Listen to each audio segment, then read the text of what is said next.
m'appelle Paola et je travaille chez Renault depuis 2000, l'année 2000. Donc ça fait déjà 23 ans que je suis chez Renault. Donc on va dire que j'ai presque un tatouage transparent de la marque du logo, le nouveau logo d'ailleurs. Et voilà, je commençais comme designer automobile d'intérieur. Je faisais les intérieurs des voitures jusqu'à l'année 2010, donc 10 ans designer intérieur. Ensuite, j'ai pris les postes des chefs de projet en Roumanie pour travailler pour toute l'équipe d'Asia. Et après, je suis revenue en France, au Technocentre, et j'ai repris les postes, j'ai pris les nouveaux postes des directrices projet design. Donc, je travaille sur tous les segments AB, donc petites voitures, des Twingo jusqu'à Clio Capture, et aussi les petites voitures électriques, donc R5 et R4, qu'on lancera bientôt. Et voilà, et aujourd'hui on voit cette nouvelle Clio dans laquelle on travaille depuis un petit moment et que ça me fait vraiment plaisir de montrer et de voir en dynamique. Je découvre aussi cette belle voiture en autoroute et on voit à quel point la force qu'elle a et cet objet qui devient extrêmement identifiable. Donc on est tous fiers de ce beau travail qu'on lance aujourd'hui. Alors c'est curieux parce que Clio c'est très particulier, c'est un icône. C'est un icône vu de l'extérieur, mais c'est aussi un icône fort, encore plus fort dans la marque.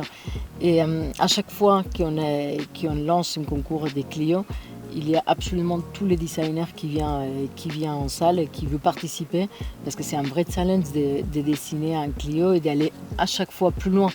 Donc il y a une motivation et il y a une espèce d'osmose entre toute l'équipe pour aller chercher tous les détails en termes de design, pour les prestations, pour l'habitabilité, pour les matériaux. Donc c'est un esprit de supération de toute l'équipe à chaque fois. Et plus particulièrement dans un modèle iconique comme Clio. Donc voilà, on a passé du temps à travailler et je pense qu'on n'a jamais gardé cet esprit de nous mettre en avant et de sortir de nos zones de confort et aller plus loin pour réussir cette belle voiture. Tout d'abord, je suis la plus fière d'avoir intégré dans cette modèle, donc la première modèle de série qui intègre la nouvelle identité lumineuse. Évidemment, c'est un plaisir d'arriver avec un modèle de série qui va présenter, inaugurer cette lighting qu'on va voir pour la suite dans les modèles qu'on va lancer dans les périodes presque immédiates.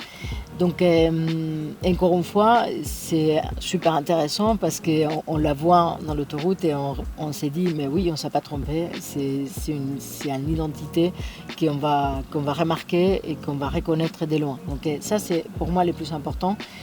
Et après voilà, il y a tous les détails comme cette calandre comme on parlait qui donne de la vibration, qui donne du mouvement, de profondeur avec cette dégradée qui met en valeur ce logo. Je pense que les nouveaux logos qu'on vient de présenter depuis pas si longtemps que ça, et il a beaucoup de force.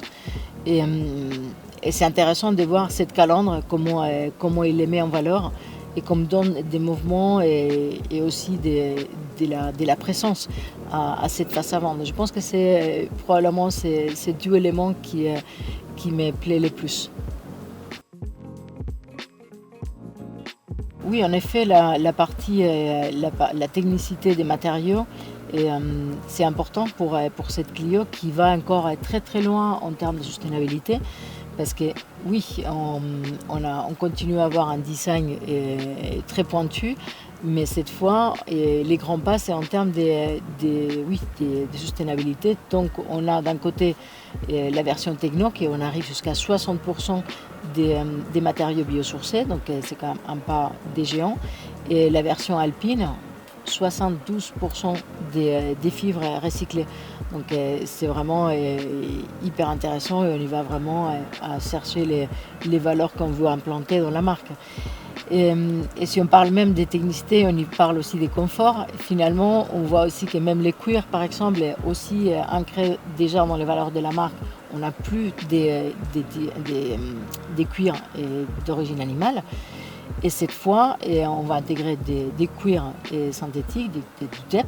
Mais les TEP, aujourd'hui, déjà d'un côté, on est 13% des matières recyclées, mais en plus, cette TEP, il est d'un toucher incroyable. En fait, on est arrivé à intégrer des TEP tellement qualitatifs que les touchés du TEP est plus doux que les touchés du cuir, des cuirs d'origine animale.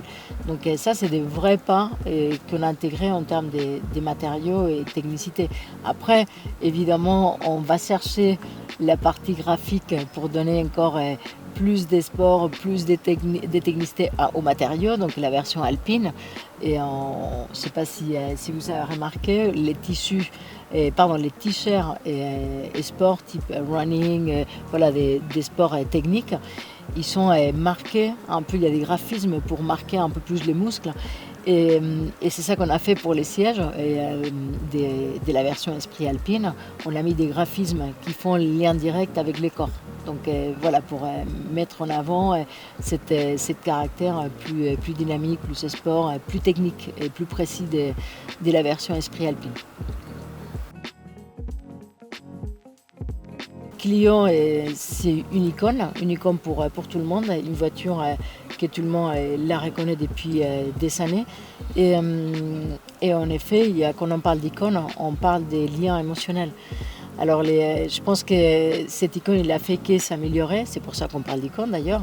Et la Clio 5, la dernière Clio, on avait montré les summums de maturité, donc on a une Clio d'un segment B, mais qu'on pourrait même l'amener dans un segment C par son confort, par son qualité, par ses matériaux. Et maintenant, avec ces New Clio, on y va très très loin en termes des caractères. La voiture, elle est mature, elle est confortable. On peut y aller en ville, on peut y aller en route, on peut voyager avec elle parce qu'elle est vraiment très mature. Et en plus, on lui a donné un caractère extrêmement fort. En fait, la voiture, elle devient vivante, la voiture, elle devient athlétique. Donc je pense qu'on est presque très proche de l'excellence, si je peux me permettre. Merci énormément, merci.